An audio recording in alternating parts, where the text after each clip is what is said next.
Well, I think it's about time to put on snowshoes.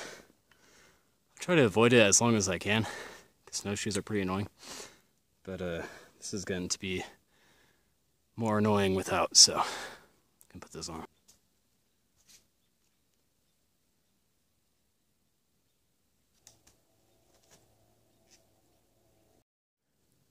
Okay guys,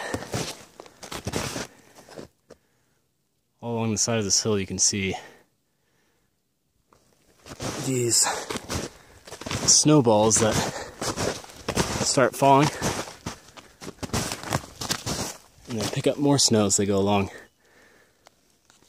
Like I said in my last video, that's a sign of wet, unstable snow. It's another warm day today, and so and according to the avalanche report, the most likely type of avalanche to happen today is a wet avalanche. There are basically three different types of avalanches. There are wet avalanches, so the snow just loses cohesion basically and sloughs off. There are slabs, which that happens when there's a weak layer of snow and then a big snowfall after that, and it builds up a slab on top of that weak layer. And then there are wind slabs.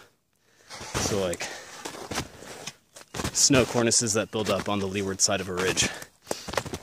So those are the three types of things you want to think about when you're hiking in mountainous terrain during wintertime. Something very big came through here. Through this riverbed. Comes up here, follows the trail for a little way, and then heads off back down into the riverbed that way. If you look down at the bottom of the hole, it's an undulate, and by the size of it, it's definitely moose. I've seen moose tracks farther up, kind of close to where I'm camping tonight, but I haven't seen the moose yet. It's definitely around though, or multiple of them. This here looks like it could be two actually, because usually you see there's one print there and one print there, one print there and one print there. Here are two. Usually they step right on top of their tracks, so the hind feet will show and the front feet will be hidden by the track of the hind foot. And so it could be that this one moose is walking in an irregular gait pattern, so that way that's not happening, but I'm pretty sure this must have been two moose. Here you can almost see three. Unless those are the dew claws, which they probably are actually. Oh, what do you guys think? Let me know in the comments below.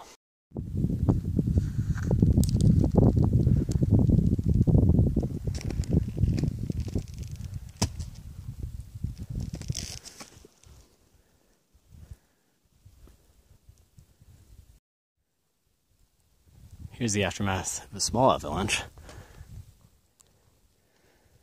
I don't want to stay here too long, but I think it's pretty safe right now. But even if just this guy rolled into the trail and took out your legs, you know, you could have really tough time hiking out with a broken leg. So even small avalanches can be relatively dangerous, and it's not just the snow in an avalanche that's dangerous. It picks up rocks and trees and stuff as it goes along. That debris is often what ends up killing people. Now this kind of snail shell shaped guy that rolled down the hill. If this had happened today, I'd be a lot more worried about the avalanche conditions. You might be able to tell that it snowed since the sky came down.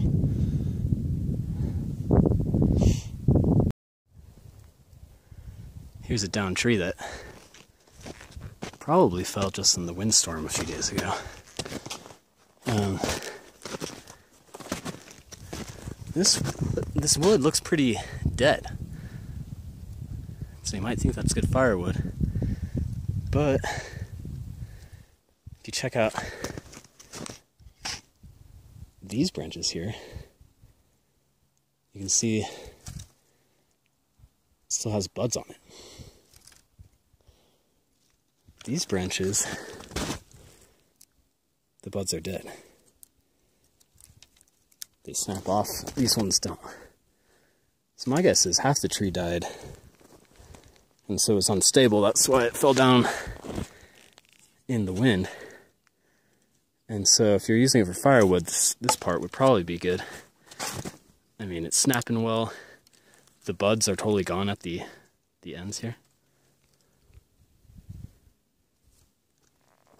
But if you're trying to use this as firewood, let's see if I can get it on the camera actually. If you're trying to use this as firewood, it's not going to work out too well. You can tell it's not snapping at all, it's just bending.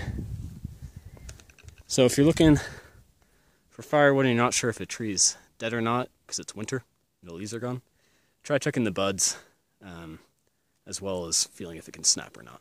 If the buds are intact, then it's probably way too green to use as firewood.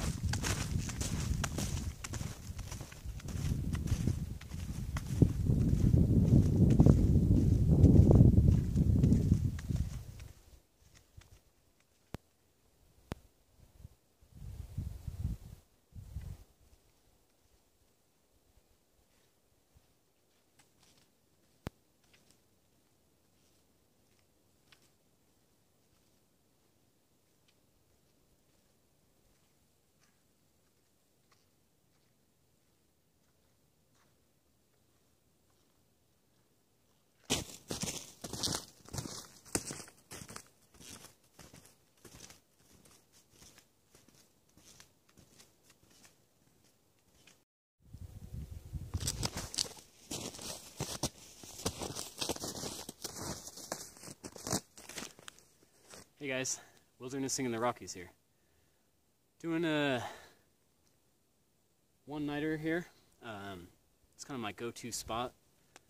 The trailhead's really close to my house. It's just like a 20-minute walk and like a 1-minute drive. That's the canyon I just came up out of. And this knoll right here is pretty nice. It's going to be a lot warmer than sleeping in the canyon and be a little bit easier to roam around and do some bushcrafting. So, stay tuned.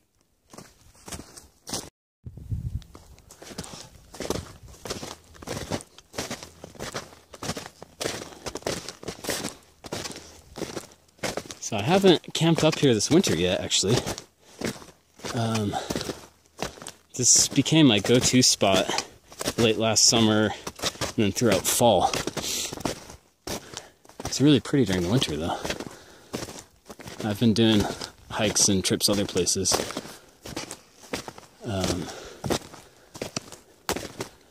Now I just need to find where I hid all that firewood. And I think,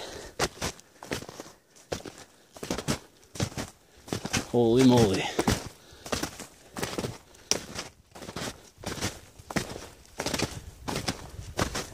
Okay guys, during the fall before it snowed, I built a little shelter to keep my wood. And now it's under like 5 feet of snow. It's down in there somewhere. Got a lot of nice maple logs in there though, so I'm probably going to take the time to dig it out. Probably be easier than sawing up new logs.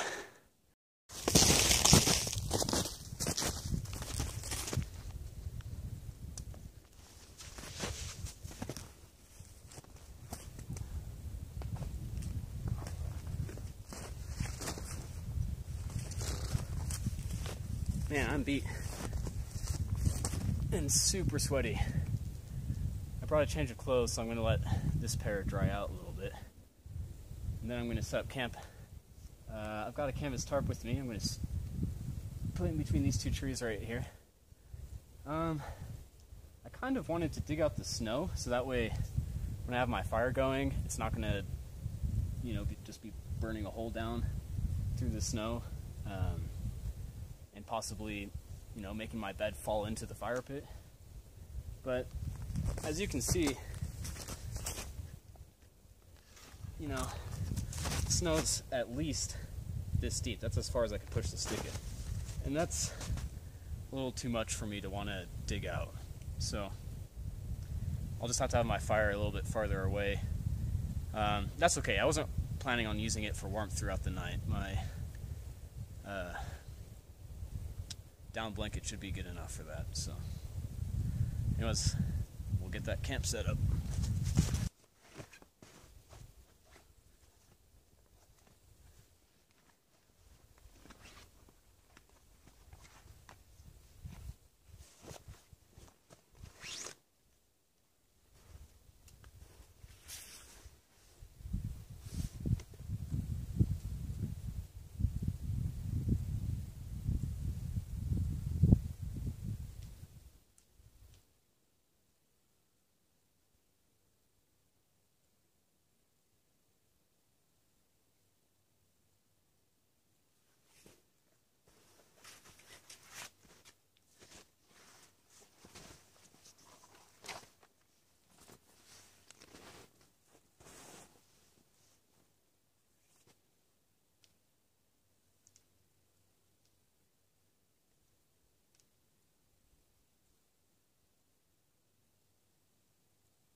Snowshoes.